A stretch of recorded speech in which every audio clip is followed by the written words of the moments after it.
Hola a todos, gracias por acompañarnos el día de hoy. Si desean escuchar este seminario web en inglés, asegúrense de hacer clic en el botón de interpretación en la parte inferior de su pantalla. If you would like to listen to this webinar in English, please click on the interpretation button at the bottom of your screen. Mi nombre es Valerie Gruez, seré una de sus anfitrionas el día de hoy.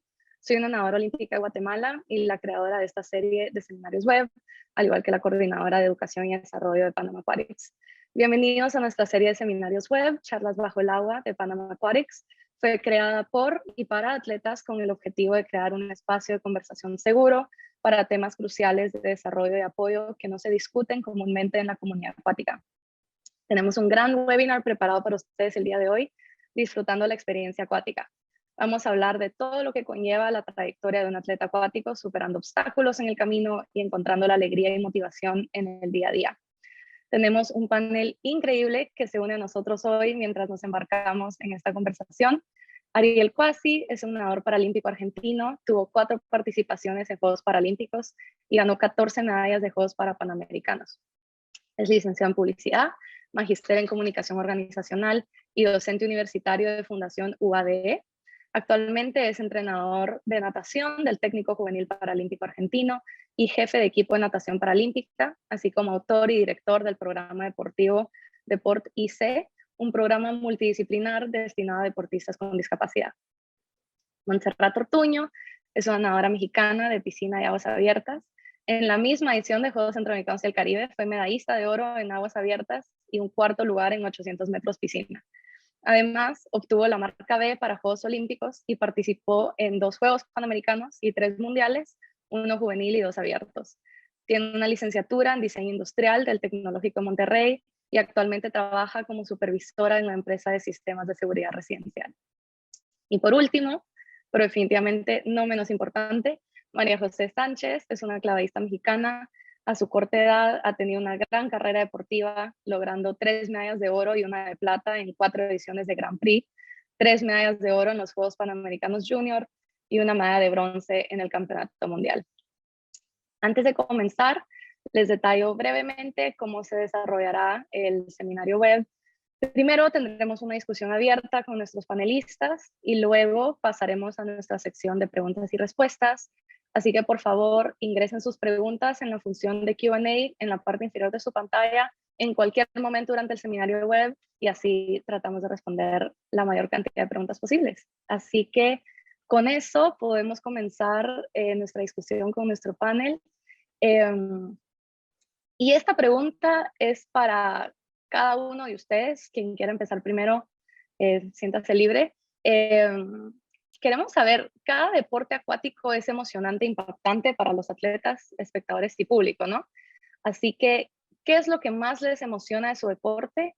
¿Y qué es lo que les apasiona tanto que los impulsa a entrenar a un nivel intenso todos los días por tantas horas? No sé quién quiere empezar. Majo. Bueno, empiezo yo. Bueno, pues creo que para mí lo que más me impulsa a entrenar todos los días, a levantarme, es el gusto que le tengo a mi deporte. Como dices, creo que todos los deportes acuáticos son emocionantes y aunque son completamente diferentes, por ejemplo, natación de clavados o natación artística, pues son deportes bonitos, son deportes que emocionan. Natación artística es pues prácticamente baile en el agua. Natación pues es como atletismo, pero pues de alguna forma a mí me emociona un poco más ver a la gente nadando. Siento que es más esfuerzo, por así decirlo. Yo, la verdad, se me dificulta mucho nadar, yo le tengo mucho respeto a los nadadores. Y clavados, pues al final de cuentas es un deporte de alto riesgo y un deporte de presencia, ¿no? Entonces, creo que lo que más me motiva es el que me gusta y el poder motivar a varios deportistas, a varias personas. Creo que eso es para mí lo que más me motiva. Sí, no, totalmente. Y como dices, cada disciplina tan diferente, ¿no? Es encontrar qué es lo que te gusta de tu deporte, qué es lo que te gusta de tu experiencia individual. Ariel, sí, cuéntanos. Sí. No, bueno, un poco en relación a lo que decía María José, que hizo hoy una una diferenciación de las distintas disciplinas dentro de lo que tiene que ver con lo acuático. En mi caso particular, que me dediqué muchos años a la natación paralímpica, para mí era emocionante el hecho de una disciplina en la cual, independientemente del resultado o la performance que podían tener mis competidores, era una cuestión de estar todo el tiempo desafiando los propios límites. Al ser un deporte de marca, me permitía eso. Y la verdad es que me parecía muy emocionante, porque aparte no solo era un trabajo que se terminaba coronando en la competencia, sino que en cada entrenamiento era una cuestión de poder ir teniendo evaluaciones diarias. Y eso te permitía tener parámetros como muy precisos. Hay disciplinas que no te permiten tener eso. No es una disciplina de equipo, un deporte de equipo, donde el juego es un poco más aleatorio, no tiene una constante evaluación, y eso en la natación, como decía recién María José, que hizo un paralelismo con el atletismo, es muy evaluable en el día a día. Entonces, bueno, eso para mí siempre fue muy emocionante, porque era como un testeo diario constante y un parámetro bastante concreto de cuál era la situación en la que me estaba encontrando en cada entrenamiento, en cada torneo, en cada prueba. Sí, totalmente de acuerdo. Y es tan diferente, ¿no? Porque aquí somos Phantom Aquatics, ¿no? Son las 5 disciplinas acuáticas, y es tan interesante escuchar eso, ¿no? Como todos los parámetros tan distintos, y cómo podemos ir agarrando esas cosas del día a día que podemos decir, bueno, voy a mejorar punto uno, voy a mejorar mi clavado en tanto nivel de riesgo, en dificultad, en todo, ¿no? Así que totalmente de acuerdo. Y Montse, ¿qué piensas? Yo creo que voy a agregar una parte de lo que dijo Ariel. Siento que son deportes muy completos, porque por lo menos lo que es natación no se queda solo en natación. O sea, también tenías que ir al gimnasio, y a lo mejor, bueno, en mi caso también corría algunos días. Hay gente que hace entrenamiento funcional o hace yoga aparte. Entonces creo que no es en sí como solo la natación o el deporte acuático, sino todo lo que complementas con diferentes actividades, lo que hace como todo un conjunto. Entonces creo que esa es como la parte interesante. Y también como el hecho de ser acuático como que quita todo el ruido. O sea, tú te aventabas y eras tú contra tú, porque no escuchabas nada. O sea, podría haber mucho ruido en las gradas, o la gente gritando, o bueno, todo el entorno, pero al final lo que tú escuchas es la burbuja del agua y pues tu cabeza. Entonces creo que eso se me hace bastante interesante. Por lo menos natación es un deporte individual, pero que generalmente se entrena en equipo. Entonces está padre como tener el mismo entrenamiento con otras personas, pero al final, al momento de competir y al momento de mejorar, es individual. Entonces creo que eso es lo que más me gustaba. Sí, totalmente. No, y súper, súper bonito igual las amistades que uno va creando en el camino. Digamos, Monse y yo nos conocemos desde hace tal vez más de 10 años a este punto, y es re bonito igual entre países, ¿no? Formar esas amistades y lo que se va teniendo en experiencia en conjunto. Y luego les quería preguntar si pueden compartir con nosotros cuál fue su mayor obstáculo en su carrera y cómo lo superaron.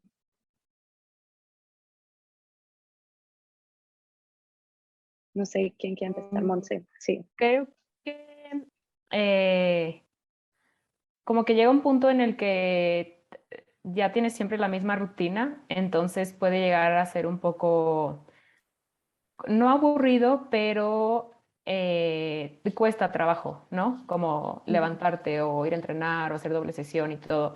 Entonces creo que, o sea, creo que debemos entender que no siempre hay como esa motivación, incluso generalmente la mayoría de las veces no va a haber.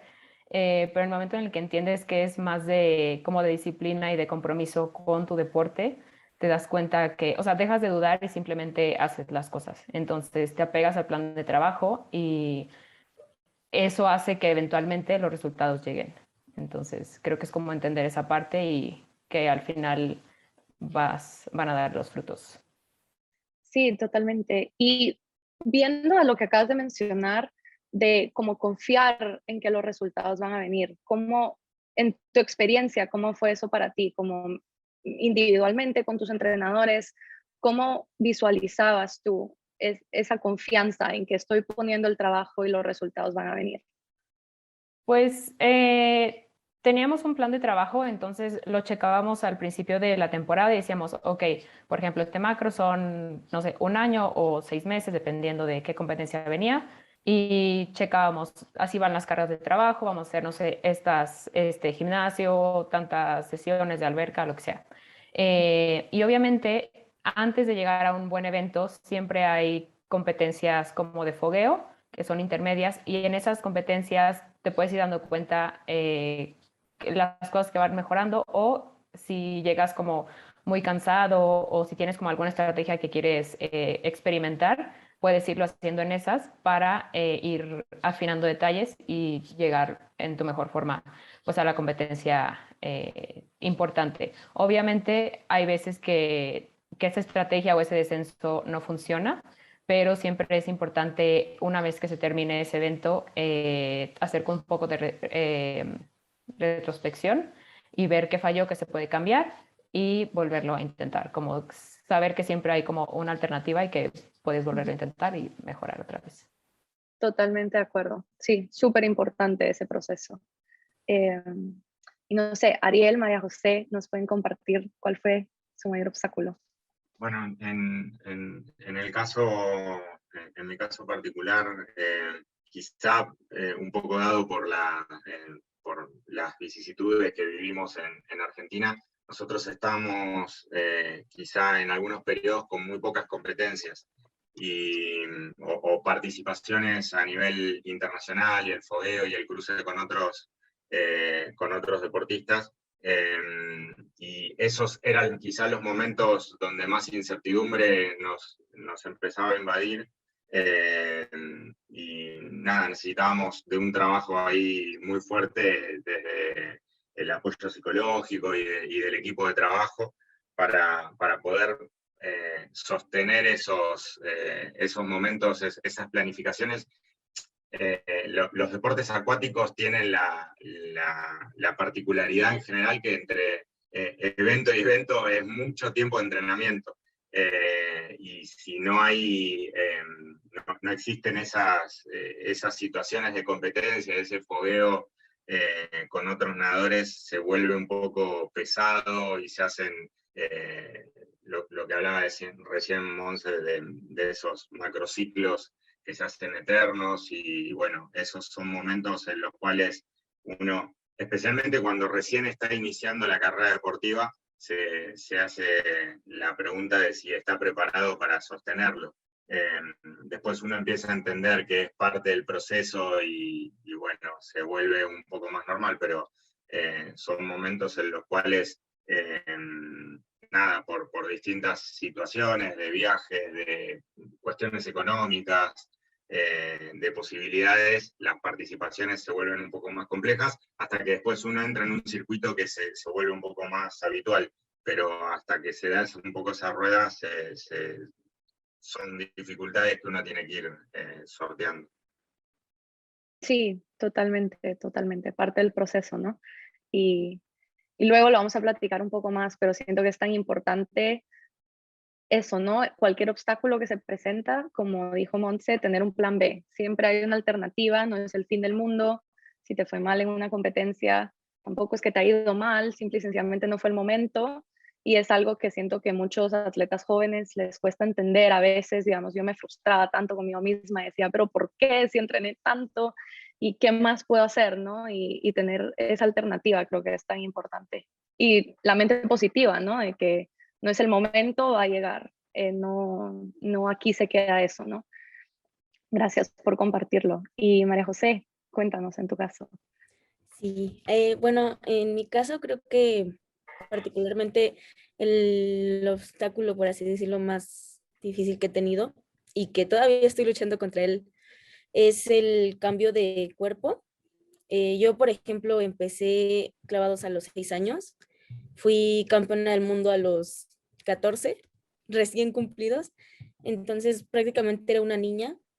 Llegó la pandemia, mi cuerpo empezó a cambiar en pandemia y cuando regresé a entrenar, pues obviamente había perdido técnica, había perdido algo de fuerza, mi cuerpo ya había cambiado y para clavados de por sí el cambio entre la niñez pues a la pubertad, a ser adulto es difícil, ¿no? O sea, tu cuerpo subes de peso, tu cuerpo embarnece, a lo mejor brincas más, pero caes más rápido del aire o brincas menos. Entonces, para clavados sí implica mucho el cambio de cuerpo y creo que es algo con lo que luché mucho durante el año pasado, durante la pandemia, todavía un poco durante este año. Y pues como dice Monse, ¿no? También la rutina, a veces yo no puedo tener una rutina, necesito estarme poniendo retos nuevos cada día porque si no me aburro. Entonces creo que esos son los obstáculos con los que más he lidiado estos años.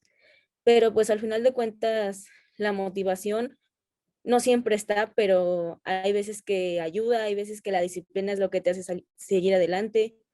Y creo que eso es lo importante, siempre pararse y saber que estás haciendo lo que te gusta y lo que disfrutas y al final de cuentas echarle ganas, ¿no? Saber que para eso trabajas y que todo va a tener una recompensa. Sí, gracias por compartir eso. Siento que es algo tan importante y que le pasa a tantas personas, yo incluidas. Mi carrera acabó a los 17 años. Entonces, es algo que creo que mucha gente al día de hoy no entiende tanto el impacto de llegar a un nivel bastante alto cuando sos joven y luego cómo lidiar con esos cambios en tu cuerpo, ¿no? Así que creo que es tan importante que tú mencionas eso porque no se discute tanto, ¿no? No escuchas a esa gente hablando cómo lidias con eso, qué haces, si te sientes de cierta forma. Hay otras cosas que puedes hacer para sentirte, no sé, lo que dices tú, cómo medir lo que cambió tu cuerpo con esos saltos, cómo adaptarse, ¿no? ¿Nos puedes compartir un poco de qué pasos tomaste en estos años? Como dijiste, ya van dos años más o menos que llevas como trabajando día a día con esto. ¿Nos puedes contar un poco cómo ha sido ese proceso? Sí, claro. Bueno, la verdad al principio fue muy difícil.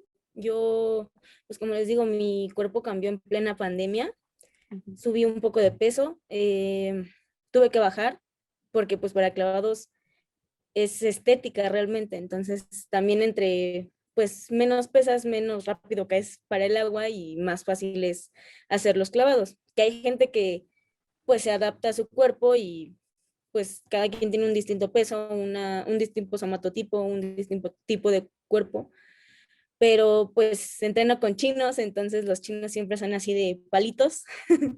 Y aunque no tengo la misma fisionomía que una china, una niña de China, por ejemplo, pues mis entrenadores sí me exigen bastante el peso, porque pues para ellos es un mejor resultado. Entonces, sí he lidiado bastante con eso.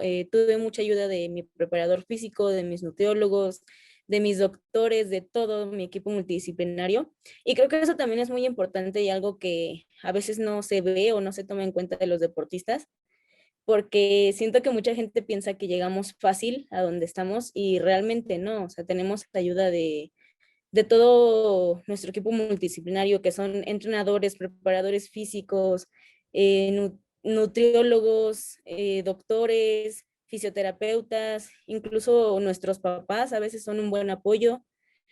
Y es algo que en lo que yo me apoyé bastante estos años, todavía lo sigo haciendo. Psicólogos también entran, son muy importantes porque al final de cuentas uno entrena a diario el cuerpo, ¿no? Uno entrena a diario lo físico, pero la mente también es importantísima, si no es que es más importante, porque lo físico se aprende, la mente es muy difícil de entrenar. A mí me costó mucho, también fue algo que tuve que trabajar estos años. Y pues creo que fue eso, o sea, el trabajo diario, el apoyo que tuve de mi equipo multidisciplinario y pues no rendirme, realmente saber qué iba a pasar y que era una etapa que tenía que pasar, por así decirlo. Sí, no, gracias por compartirlo. Siento que tocaste varios temas que son tan importantes. Igual un tema que siento que no se discute y lo platicamos un poco en nuestro webinar sobre salud mental es todo lo que concierne como la estética que se espera, digamos, en el deporte, ¿no? Y no recaer en malos hábitos, de desórdenes alimenticios, ni nada. Como mencionas tú, es tan importante agarrarse de la gente que lo puede apoyar a uno, buscar los recursos de la gente que los puede guiar con alimentación, con entrenamientos y estar seguros de que todo lo que se esté haciendo de una manera sana, de una manera que tu cuerpo tolera, de que se está haciendo de una buena manera, ¿no? Así que gracias por compartirlo. Igual, súper de acuerdo con el tema de psicólogos. Yo todo el tiempo he sido gran creyente en que todos necesitamos apoyo y no buscar ayuda no significa debilidad tampoco. Es algo que también lo hablamos en ese webinar, así que gracias por mencionarlo. Y sí, como todos han mencionado, realmente ahora los deportes acuáticos suelen ser muy exigentes y muchas veces súper agotadores, llevándonos a olvidarnos de disfrutar y vivir cada momento del camino al máximo. Entonces, les quería preguntar en su experiencia, ¿cómo hicieron para encontrar ese gusto del día a día? A mí, en mi caso, la verdad es que, nada, yo desde muy chico estuve vinculado en el medio acuático. Yo nací con una discapacidad, por eso estuve vinculado a la natación paralímpica. Y desde muy chico me sentí muy cómodo y siempre como que fui creciendo vinculado al medio acuático. Entonces, eh, la verdad es que nunca, la rutina del entrenamiento nunca la viví como un proceso extremadamente duro. La verdad es que me habitué con bastante naturalidad. Hasta, de hecho, en algún momento me empezó a sorprender lo que disfrutaba de esa rutina y la ausencia que sentía cuando estábamos en los periodos que son muy cortitos, pero que necesitamos de descanso. Así que la verdad es que esa rutina, que es, a veces cuando uno la cuenta, se da cuenta de la vida extraña que lleva el deportista de alto rendimiento en actividades acuáticas, especialmente, pues estamos en otro medio. Yo tengo muchos amigos que son atletas, que hacen en distintas disciplinas, pero siempre están en el ámbito terrestre. Nosotros estamos en otro ámbito. Es un poco lo que decía Monse, que nos aislamos. Mi especialidad era los 100 pechos, que es un estilo que tenemos la cabeza adentro y afuera del agua todo el tiempo. Y era conectarse, desconectarse, conectarse, conectarse, conectarse, desconectarse. Entonces estamos siempre como en una realidad paralela, los que hacemos deportes acuáticos. También lo que decía Monse, que entrenamos en equipo, pero hablamos poco, porque no tenemos oportunidad de estar en una situación de estar compartiendo demasiado, por lo menos durante el entrenamiento. Todo eso yo de todas formas lo disfrutaba. Así que, nada, en mi caso se dio de una forma muy natural, por esto que te digo que desde los 3 años estuve vinculado al agua, y cuando me di cuenta de muy chiquito ya estaba compitiendo, pero disfrutaba mucho el hecho de estar en el medio acuático. El medio acuático a mí me ofrecía algo que no me ofrece cuando estoy fuera de él, que es una sensación de mucha libertad, de acuerdo a la discapacidad que tengo. Entonces, la realidad es que se me dio de forma muy natural. No digo, al margen de eso, es una rutina que por momentos es un tanto abrumadora, pero también es una condición que tiene el deporte de alto rendimiento, y eso es un poco lo que contaba recién María José, de esta necesidad de un equipo de trabajo, de contención, y mucho aparte de todo esto lo terminamos viviendo en esta época reciente que nos tocó vivir con la pandemia y con un montón de situaciones en las cuales la cuestión psicológica y anímica fue netamente primordial en el trabajo y en el sostenimiento de una carrera deportiva. Totalmente, no, gracias por compartir esto, es tan importante, y como mencionas tú en el caso del deporte paralímpico, siento que no se le ha dado la visibilidad que requiere y merece en este punto. ¿Y nos puedes hablar un poco sobre cómo es la experiencia en trabajar con una discapacidad en el deporte?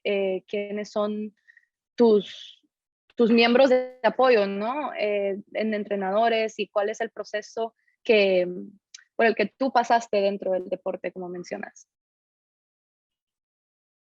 Perdón, estaba hablando muteado. En mi caso, el deporte paralímpico tiene la característica de tener procesos que se aceleran bastante. En mi caso fue bastante natural. Mi caso particular fue un proceso muy parecido al del deporte convencional. Yo hice toda la carrera desde muy chiquito, cuestión que actualmente es un poco más habitual, pero yo soy un poco bastante más grande que todos ustedes, así que en el momento en el que yo me desarrollé como atleta no era normal. Generalmente se daba un paso mucho más rápido, se encontraba a una persona con ciertas condiciones que podían estar vinculadas a la actividad y rápidamente se introducía en un deporte de mediano rendimiento, cuestión que en el deporte convencional no es habitual. Yo creo que lo que sí considero en esta experiencia que pude tener en estos años es que es muy importante el trabajo que se da en edad temprana en la persona con discapacidad vinculada al deporte, cualquiera sea la actividad. Yo me siento bastante más autorizado a hablar en todo lo que tiene que ver con deportes acuáticos. Todo lo que tiene que ver con estimulación temprana siempre le va a dar una cantidad de herramientas a la persona que le va a dar la oportunidad de poder tener la capacidad de elegir con muchas más herramientas al momento de hacerlo. Y a partir de eso, obviamente, todo el equipo de trabajo que ustedes puedan conocer de lo que tiene que ver el deporte convencional es directamente trasladable a lo que tiene que ver con el deporte paralímpico. Después no van a haber mayores diferencias. Pero todo lo que tiene que ver con estimulación temprana va a tener un impacto muchísimo mayor que en cualquier otro deportista que no tenga una discapacidad, porque va a poder trabajar distintas cuestiones que con el paso del tiempo pues sí serían un poquito más complicadas. Totalmente. ¿Y nos puedes hablar ahora como perspectiva como entrenador, cómo visualizas tú con los chicos con los que trabajas esa experiencia, darles ese ambiente donde se pueden desarrollar completamente y cómo es ese día a día para disfrutar del deporte, irse desarrollando? ¿Cómo lo has visto ahora desde otro lente? Sí, yo ahora que tengo otra perspectiva, como les comentaba antes, hoy en día se vive con muchísima más naturalidad y lo veo en los chicos también. En mi caso, yo recuerdo cuando recién me inicié, era el único nadador con discapacidad en un equipo con nadadores convencionales, no tenían ningún otro tipo de discapacidad. Hoy en día es normal incluso encontrar equipos de nadadores con chicos con algún tipo de discapacidad, y yo creo que ellos tienen una perspectiva totalmente distinta ya del hecho de tener o no tener una discapacidad. Me doy cuenta que lo viven con mucha más naturalidad y tienen mucha más información de los movimientos a los cuales pueden acceder para poder participar.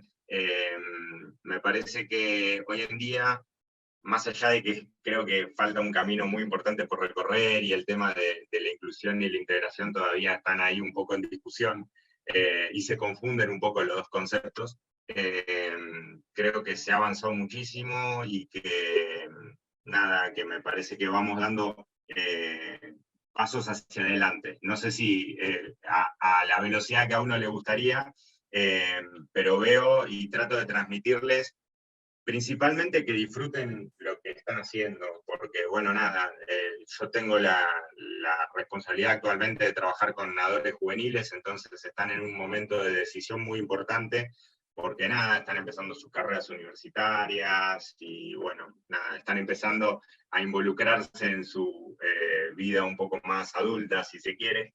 Y nada, lo que trato de trasladarles es que en una sociedad en la cual todavía, obviamente, por cuestiones obvias, somos una minoría y somos un grupo de la sociedad que se mira con atención, pero que se trata de ir incorporando, que disfruten de lo que hacen porque son privilegiados, tienen la capacidad y las oportunidades como para poder hacerlo, y me parece que a partir de eso es que tienen que desarrollarse independientemente del resultado que tengan, sea bueno o sea malo, nada, tienen que aprovechar las oportunidades que tienen.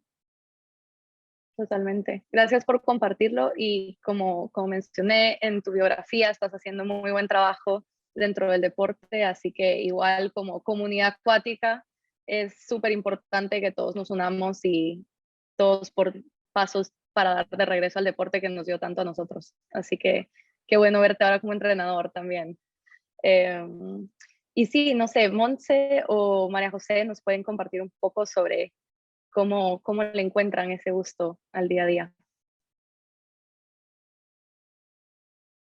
Sí, bueno, yo quería añadir una parte de lo que dijo Ariel, ahorita que mencionó lo de las carreras universitarias.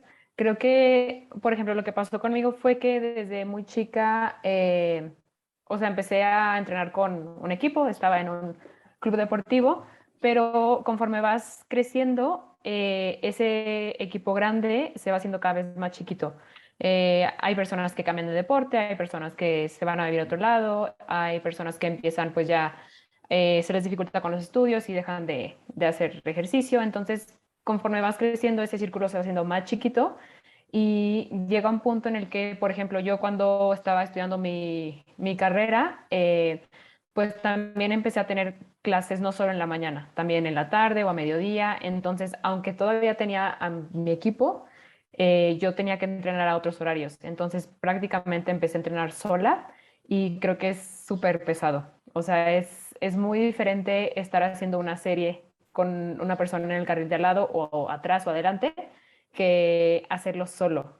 Creo que con las personas te puedes ir como midiendo, viendo el paso, vas pensando en que van bien, etcétera. Y solo creo que te tienes que concentrar bastante y tratar de sacar entrenamiento porque pues no hay nadie más con quien te puedas medir. Entonces creo que eso fue algo que me costó un poco de trabajo como adaptarme y tratar de disfrutarlo, pero pues al final no me quedaba de otra porque pues no podía mover las clases, eran a esa hora y tuve que adaptarme bueno, si eso no lo puedo mover, adapto mi entrenamiento a los horarios que me quedan y pues llevar las dos cosas a la par. Entonces creo que es un poco como de actitud y de tratar de adaptarse a las cosas que no puedes cambiar.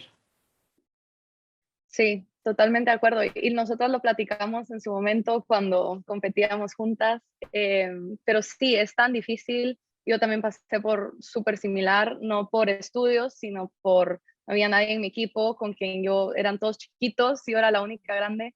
Entonces es justo lo que dices, encontrar esa motivación, qué es lo que te mueve el ddía a día, cuáles son tus metas, cómo hacia qué estás trabajando, que te mueve porque cualquiera sea la circunstancia, ¿no? Como mencionas, estudios, como pueden ser circunstancias en el equipo en el que te encuentras o como sea, pero cómo se motiva uno. Y no es tanto motivación, como dijo María José, a veces no hay motivación y es muy cierto y es algo que creo que hay que reconocer.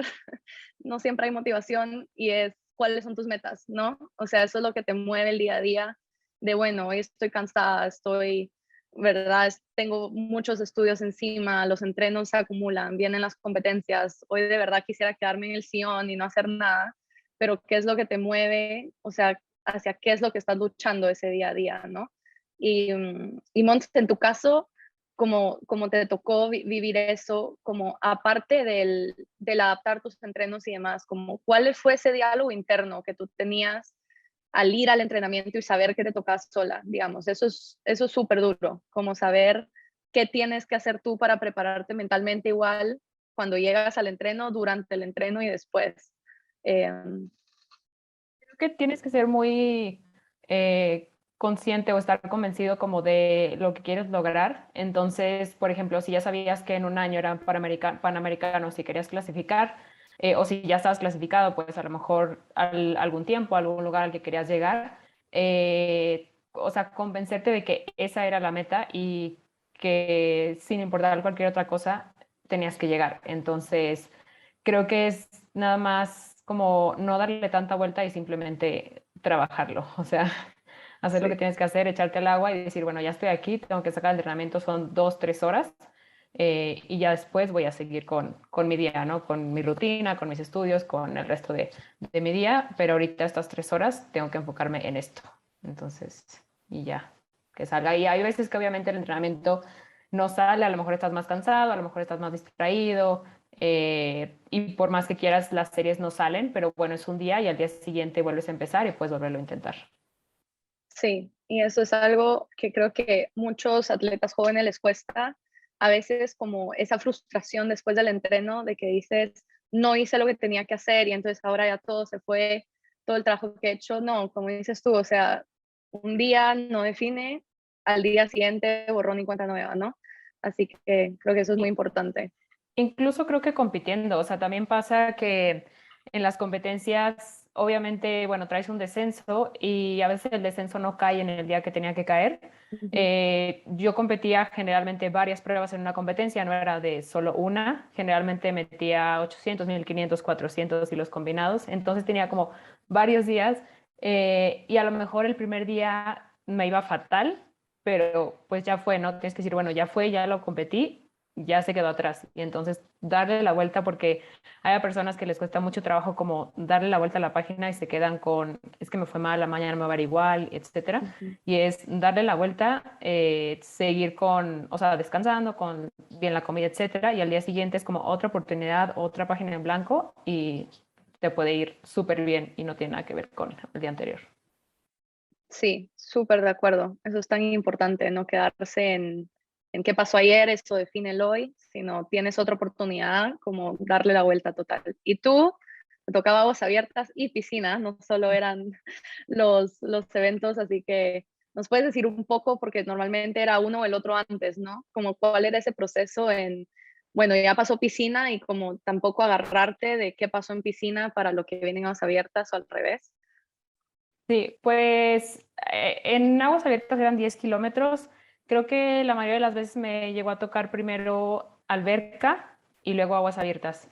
Entonces, generalmente tenía, bueno, por ejemplo, en centroamericanos fueron 2 días entre una prueba y otra, eh, pero es más que nada, por lo mismo de que es una prueba de larga distancia, no hay tanto descenso. Siempre me mantuve como con una carga de entrenamiento pues alta o un volumen alto. Entonces, era una vez pasando la primera prueba, un poco de recuperación y nada más mantenerte. O sea, no, nunca bajaba completamente, o sea, el descenso nunca era completo porque pues no alcanzaba a volver a subir. Ujú. Entonces era un semidescenso. Pero, por ejemplo, sí hubo una vez que fuimos a unas competencias de fogueo a China y fueron 2 fines seguidos, 10 kilómetros y 10 kilómetros. Entonces, esa vez sí fue la única vez que dije, no lo va a lograr porque, o sea, 10 kilómetros sales de esa prueba y no te puedes mover, o sea, todos los músculos están súper cansados, te duele todo, al día siguiente, pues sí, o sea, estás muy, muy cansado por estar 2 horas en el mar, eh, pero pues tienes 5 días o menos para recuperarte, entonces es darle masajes, estiramiento, seguir nadando, o sea, la alimentación creo que es súper clave y incluso a veces podemos competir adoloridos, pero pues siento que la cabeza influye muchísimo.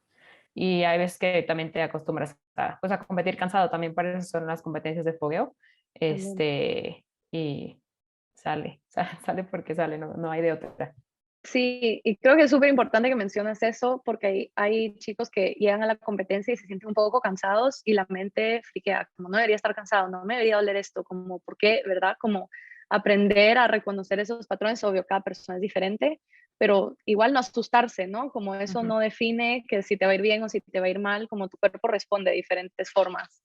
Así que Sí, creo que es importante que lo y en mencionas. ese caso, o sea, en esa ocasión en específico, pues todos los que íbamos a competir estábamos en la misma situación. O sea, todos competimos Ujú, los 2 fines y es decir, bueno, si yo estoy así, los demás también, ¿por qué ellos van a poder y yo no? Entonces, ujú. no eres como la excepción, simplemente todos están en las mismas condiciones y es darle para adelante. Sí, totalmente. Y María José, ¿qué nos cuentas? ¿Cómo haces tú para encontrarle el gusto al día a día? Ay, bueno, son muchas las formas, ¿no? Yo ahorita escuchando a Ariel y a Montserrat, pues me doy cuenta de lo diferente que son los deportes. Por ejemplo, Montse habla de que ella compite varias pruebas y en clavado se puede hacer igual, ¿no? Yo he llegado a competir 8 pruebas entre 4 días de competencia, eh, pero ahí sí ya es decisión de cada quien, o sea, de todos los clavadistas que conozco, yo y alguno que otro, otros 3, yo creo, somos los únicos que hacemos el all around, le llamamos, que son pues normalmente en las competencias juveniles, por ejemplo, 1 metro, 3 metros, 10 metros, sincronizados de 3, sincronizados de 10, mixtos de 10, mixtos de 3, entonces sí son bastantes pruebas, sobre todo en los selectivos, que si te quieres meter en todas y agarrar lugares, pues eres libre, ¿no? De meterte y competir en todas si quieres, pero pues es un poco pesado, a veces te toca competir 10 metros y enseguida bajarte 1 metro, o competir 3 metros y enseguida subirte a 10 metros sincros, y entonces se te junta todo, pero creo que es esa de las cosas que más me emociona, el poder competir en todas las pruebas. Al igual, pues Monse platicaba que le ha tocado entrenar sola, y sí es muy pesado, si en natación es pesado, en clavados yo creo que igual, eh, sobre todo porque los entrenamientos son muy tediosos. Cuando estás con personas, pues si algo te da miedo, platicas con el compañero antes de tirarte y se te quita tantito el miedo, o le pides a alguien que te vea, y si estás cayendo pasado le dices que si te puede dar algún consejo. Y cuando estás solo es toda la atención del entrenador para ti sola. Si no te sale algo, por ejemplo, a mí cuando no me salía algo me desesperaba muy rápido si estaba sola. Me tocó entrenar de chiquita, ahorita, en competencias irme sola también es difícil, pero pues la cabeza es lo que tiene que estar fuerte ahí. Y pues también el gusto es saber que estás haciendo, como yo lo dije, saber que estás haciendo lo que te gusta, lo que disfrutas, y que lo haces por ti, ¿no? O sea, no lo haces por nadie más, no lo haces por tus entrenadores, no lo haces por tus papás, lo haces por ti, porque te gusta, porque es algo que te llena. A mí me hace muy feliz estar en la alberca. Yo desde chiquita soy niña de agua.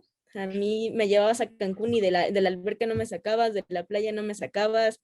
Me llevaban a la natación y de la natación no me sacaban, me quedaba ahí en la alberca aunque fuera en la orillita, porque siempre he sido niña de agua, y pues al final de cuentas mi elemento es el agua, ¿no? Entonces, a mí estar ahí en la alberca me motiva, lo amo, soy muy feliz ahí.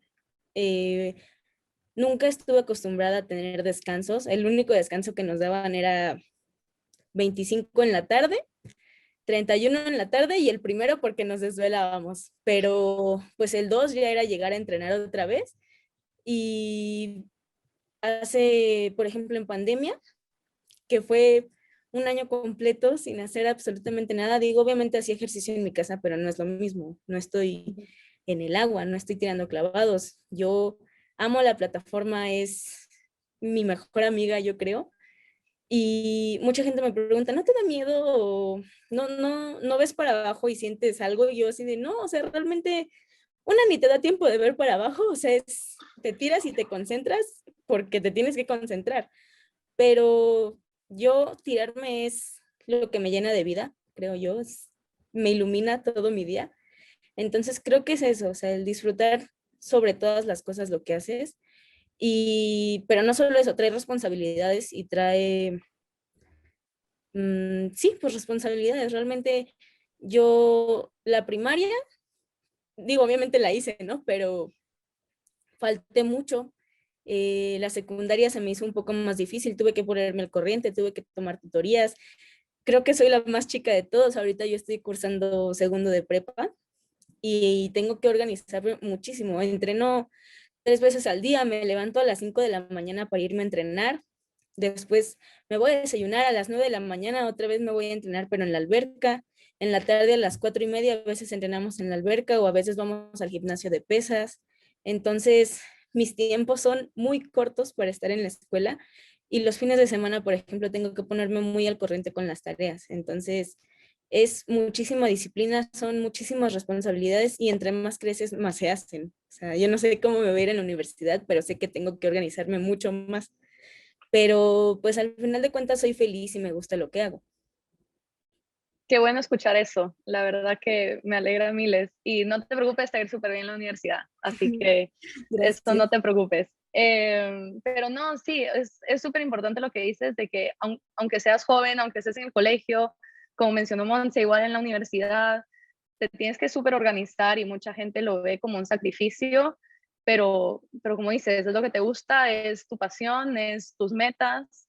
Así que me alegro que lo menciones y para todos los de la audiencia que están escuchando, seguro también son chicos, es posible, mucha gente lo ve como no es imposible y muchos también dicen es imposible ser buen atleta y buen estudiante. Mentira, se puede ambos y como dices, te tienes que organizar y tienes que ser dedicado y se pueden ambos. Así que ustedes dan un buen ejemplo de que se puede. Así que gracias por compartir eso.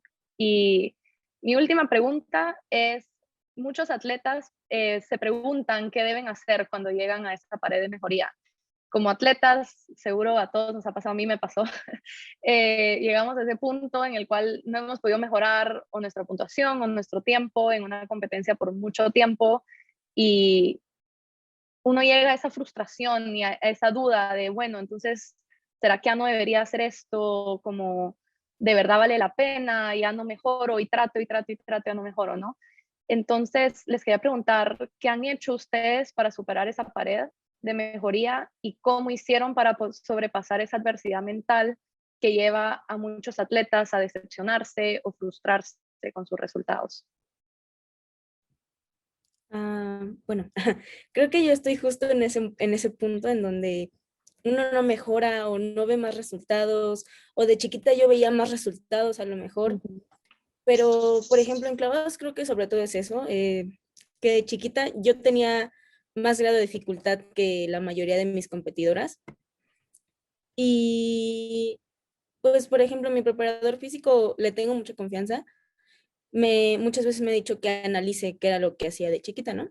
Y yo pues analizo y digo, es que yo tenía más grado de dificultad que muchas, por eso, o sea, sí soy buena y sí era buena y sí tiraba bien, pero tenía mucho más grado de dificultad que muchas de mis competidoras. Y analizo y ahorita soy más constante en las competencias, ya no fallo tanto, pero ya no es el mismo nivel. Mis competidoras ya tienen los mismos clavados que yo, eh, el mismo grado de dificultad, ellas también ya tienen más constante, ya ninguna falla, entonces el nivel sube, no solo mío, sino de ellas, y eso es algo que también se tiene que considerar. Y no solo nosotros, sino padres de familia, equipo multidisciplinario. Creo que para los que están en el deporte, dentro de todo esto, es más fácil verlo. A lo mejor para padres de familia, no, a mis papás les costó creo que mucho verlos, creo que todavía les cuesta un poco, porque de chiquita pues era, ay, Majo gana todas las de oro, ¿no? O en el 2019 Majo 7 medallas de oro en Olimpiada Nacional. Y llega 2021 y, ay, Majo nada más ganó 3 medallas de oro. Pero ya no es la misma categoría, ya no son las mismas competidoras, ya no es el mismo nivel y eso es algo que sí se tiene que considerar. Ya no somos juveniles, ya pasamos a ser primera fuerza. Yo estoy a un año de ser primera fuerza. Entonces, creo que lo que sube es el nivel, no solo de las demás, el nivel de uno mismo también sube. Hay clavados que de chiquita hacía que me daban muchísimo miedo y que ahorita los veo y digo, ay, ¿qué me daba miedo, no? O sea, realmente, ¿qué era lo que decía? Ay, ¿por qué me da miedo? Entonces, eso es algo que se tiene que considerar mucho y analizar las cosas que uno hacía, seguirlas haciendo, lo que sabes que hacías bien y te traía resultados, seguirlo haciendo y lo que sabes que tal vez te hace falta o que no haces bien, que no te hace falta, dejarlo de hacer o hacerlo el doble. Ujú. Entonces, creo que eso es de las cosas más importantes. Sí, totalmente. Y de lo que mencionas, escuché dos cosas que quiero tocar, que siento que es súper importante. El primero es como qué piensa la gente, ¿no? Como ganaste 7 de oro y ahora hay solo 3, como no. O sea, eso siento que es algo que a todos nos ha pasado de opinión pública, ¿no? Y es duro dejarlo por un lado y que no nos afecte internamente de qué están pensando los demás y como no ponerse esa presión de ay, si no alcanzo, como que van a pensar, ¿no? Eso es importante y para la demás gente también ser consciente de que ese tipo de comentarios no ayuda en nada al deportista. Eh, pero siento que es importante que lo mencionas porque siento que una vez se pone valor propio en el resultado. y es tan importante como es un resultado y no es como lo que te define, ¿no? Así que creo que es importante que has mencionado esto. Y con lo de la mejoría, me pareció súper curioso que hayas mencionado lo de ahora como qué sí funciona y qué no funciona, y lo que no está funcionando tienes que hacer el doble, porque yo creo que es ese extra que uno tiene que dar siempre y que no todos están dispuestos a darlo, ¿no? Eso es al final lo que para diferenciando, y es tan importante eso de, bueno, si algo no, tengo que luchar y luchar y luchar y luchar hasta que sí sale, ¿no? Así que me alegro que has mencionado eso. Y no sé, Ariel o Montse, ¿tienen comentarios para agregar? Bueno, a mí voy a ser breve, pero en 20 años de carrera, como trato de trasladárselo a mis nadadores, no fueron, la curva evolutiva no siempre es ascendente, las mesetas son normales. De hecho, gran parte del trayecto de la carrera deportiva de un deportista son mesetas, donde obviamente uno busca los picos y es lo que uno tiene como meta, como objetivo, pero la realidad es que las mesetas son necesarias. La carrera deportiva, el entrenamiento y la preparación de un deportista, siempre hago la analogía, es como una especie de pista de avión, ¿sí? Donde uno carretea para después poder tomar vuelo. Entonces esas mesetas son necesarias para poder mejorar, y a veces quizá uno está muy cerca de su techo y mantenerse también puede ser un objetivo. No necesariamente uno tiene que tener que mejorar todo el tiempo. Así que poder también entender los momentos de la carrera deportiva de cada uno, y bueno, a partir de eso siempre digo lo mismo, hay que poder tener un equilibrio entre el esfuerzo y el disfrute, que me parece que es fundamental para poder llevar una carrera deportiva sana. Totalmente. Sí, gracias por compartir eso, es súper importante realmente. ¿Y Montse? Bueno, yo creo que no tuve como un estancamiento largo. Siempre fue como, la mejoría fue progresiva, lenta, pero como constante. Obviamente sí había, como dice Ariel, eventos en los que no me iba bien, pero luego el siguiente mejoraba en una prueba, luego en la otra, como que iba poco a poco, ¿no? Pero una parte importante de lo que menciona María José es como esa presión social o generalmente como de los medios. Creo que puede ser bastante fuerte, y creo que incluso puede generar que dejes como de disfrutar esos eventos. Creo que sobre todo, bueno, a mí los eventos, por ejemplo, panamericanos, centroamericanos, mundiales, que fue como lo más alto que llegué, en donde pues están las villas de los atletas y hay muchas como amenidades y para disfrutar, convivir con los demás. Creo que esta parte yo casi no la disfruté por estar como demasiado enfocada en que todo tenía que salir perfecto, todo tenía que salir bien, no podía como, tenía que descansar mis horas que tenían que hacer, comer bien, entonces como que te enfocas tanto y te cierras tanto por ese como miedo a que las cosas no salgan bien, que dejas de disfrutar todo lo demás y al final como que pierdes este enfoque de que lo estás haciendo para ti y no para los demás, y dejas de, como te digo, generalmente las villas tienen como esos salones como de maquinitas, de jueguitos y todo eso, ¿no? Para que pues como ibas con los demás países y etcétera. Y yo como que hice a un lado todo eso, ¿no? Intenté como siempre enfocarme, y ya ahorita que lo veo muchos años después y desde afuera, creo que esa presión que uno se pone es demasiado fuerte, y tú estando ahí en ese momento no te das cuenta. No te das cuenta hasta después, y creo que es importante mencionarlo y que, o sea, que los mismos atletas lo identifiquen y puedan como detenerse a hacer esa reflexión como interna. Incluso, por ejemplo, creo que escribir sirve bastante porque puedes bajar como todos esos pensamientos, ese estrés, esa presión, y poder desglosar lo que estás sintiendo y dar el paso adelante para poder seguirlo disfrutando, porque si no te encapsulas en ese estrés que no te deja como seguir o disfrutar. Sí, y ese es un súper buen consejo de ver qué funciona para ti, ¿no? Cómo sacar esa presión interna y cómo manejarla. Y como dices, ¿no? Como el disfrutar. Igual a mí me pasó súper parecido de uno está en esos eventos y esa es la presión de que tienes que rendir y tienes que descansar y demás, y hasta no iba a la ceremonia de inauguración porque tenía que descansar las piernas para el día siguiente. No, en la competencia me iba mal y era bueno, ¿para qué no fui? Ahora viéndolo, ¿verdad? Tantos años después, como el haberlo disfrutado, ¿no? Son esas experiencias que de verdad pasan una vez en la vida y no regresan. Así Exacto. que es encontrar un balance, ¿no? Como tener la conciencia de que sí, vas para competir y, bueno, todos tus protocolos de descanso y demás, pero también darte momentos de disfrutar y estar presente en el momento y realmente que te quede. Al final eso nos queda el deporte. Yo ya llevo retirada casi 3, 4 años, no me recuerdo qué tiempos hacía, no me recuerdo qué pasó en cada competencia, me recuerdo a mis amigos, me recuerdo de las experiencias, me recuerdo de justo con Montse, estábamos jugando en las maquinitas una vez, o sea, todo eso, ¿no? Como los equipos, las amistades, así que yo creo que eso es tan importante tenerlo en mente de un balance, ¿no? Para todo.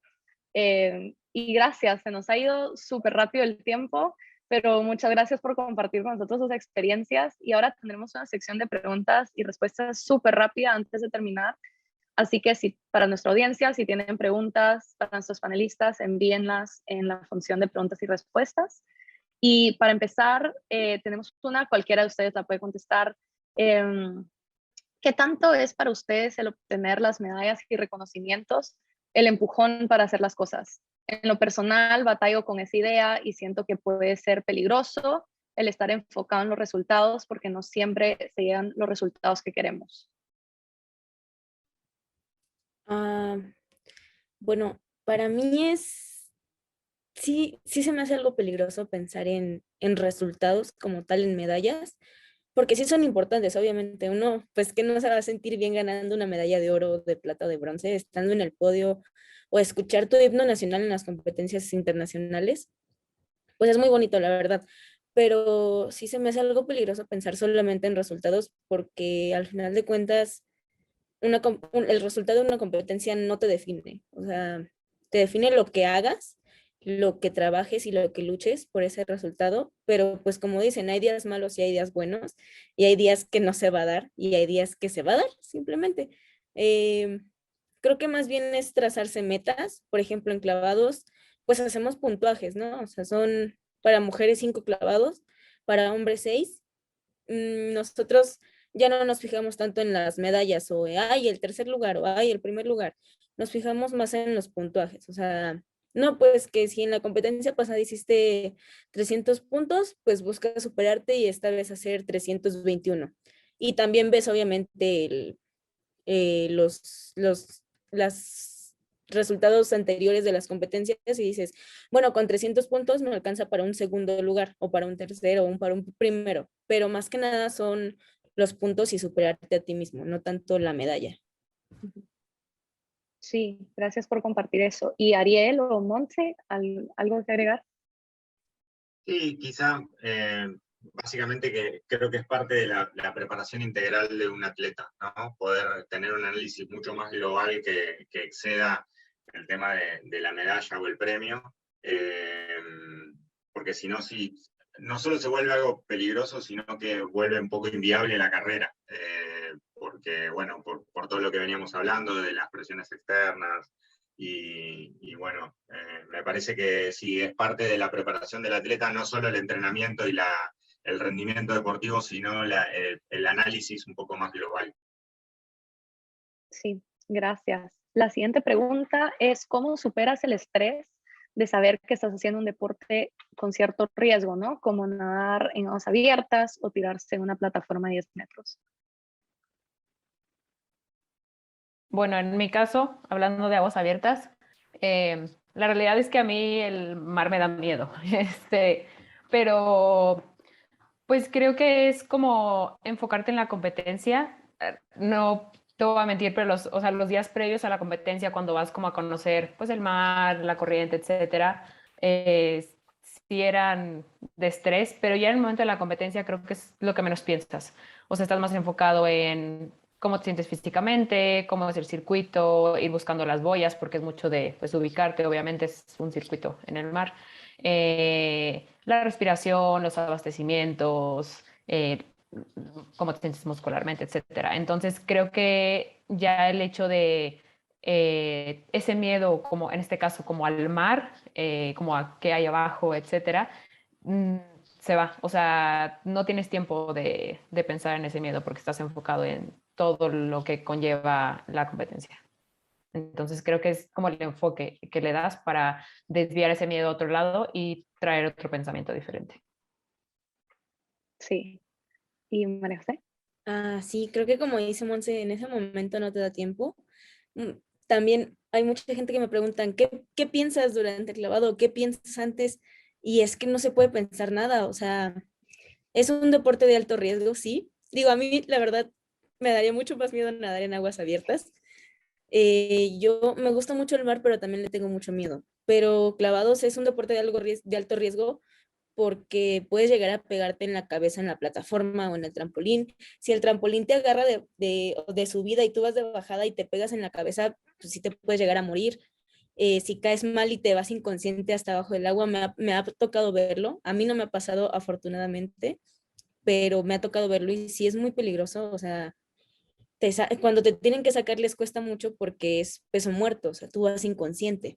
Entonces, pero en ese momento no lo piensas, o sea, estás tan concentrado en hacer las cosas bien para que no te pase nada, que no lo piensas, ni siquiera son 3 segundos o 2 segundos en los que caes y no te da tiempo de pensar en absolutamente nada, estás tan concentrado en hacerlo bien y también a uno le da gusto hacer bien los clavados o salir y que te aplaudan.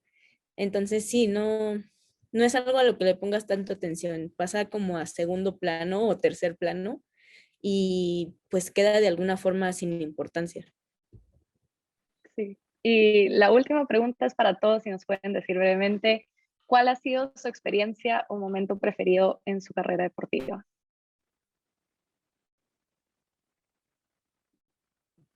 Bueno, arranco yo y las dejo.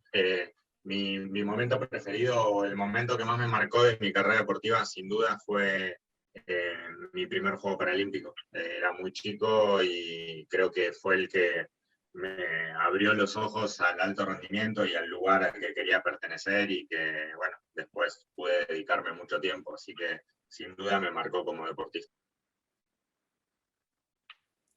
Creo que para mí, bueno, cada competencia la amo, pero creo que mi competencia favorita ha sido el Mundial de Gwangju, porque pues no solo fue mi primer mundial, yo tenía 14 años recién cumplidos, viajé un día después de mi cumpleaños, yo cumplo el 3 de julio, yo viajé a Gwangju el 4, competí el 13 de julio y estuve casi 20 días allá. Entonces, no solo fue el resultado lo que me hace amar esa competencia o lo que la hace ser mi competencia favorita, sino todo lo que viví. Como dicen, uno no recuerda ni los puntos, ni o sea, el resultado sí, pero recuerda más todo lo que viviste, la ceremonia de inauguración, las veces que me fui a jugar a la sala de juegos, las veces que me fui a la tienda a comprar cosas, todo lo que platiqué, las personas que conocí clavadistas olímpicos, me tomé fotos con ellos, conviví mucho con Paola Espinosa, conviví mucho con Rommel Pacheco, entonces creo que todas esas experiencias son las que hacen que esa competencia sea mi momento o mi competencia favorita.